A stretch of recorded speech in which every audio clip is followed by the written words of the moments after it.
daga ke na rufe alkawari na rike, haka ne zahirin ra'ayi na kin jiya. Hafiz san ka ya zama haɗin rayuwa, ba zan so wani gaba in ba kai bane.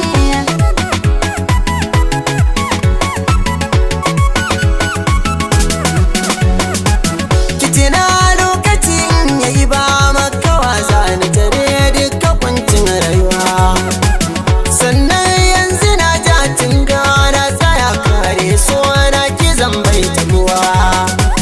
Hakuri a duniya gyara zama, daga kin kira na zane ya zama.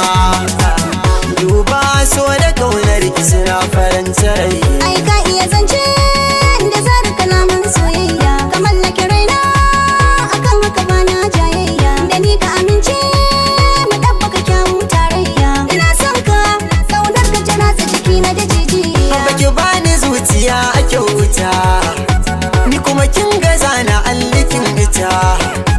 Alamarin ki bani ba a wuta, farin cikin ki zana riri ita.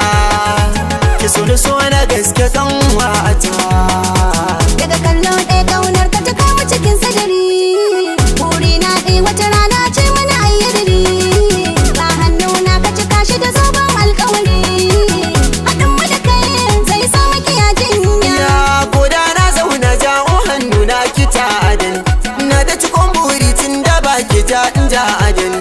Koda na sarse kaunar ki ta nemi na magani, mai dace dan kina zama na lafiya adani. Mi haƙuri kan sokin zaman sanyin idaniya.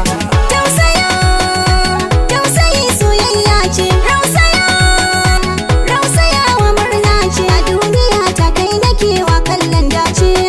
Sirri na baka amma ban so ai mun kwace. Tun da na yarda da ki a cikin raina ba zan ɗauko wata ba. Ko me ke so zan yi miki in bai bar addini ba. Tambaya ai mabudin ilimi ce a duniya, samu na ki na dace. Tun da kin koya min kauna kauta ce, kar ki manta ba a sai da so kurance.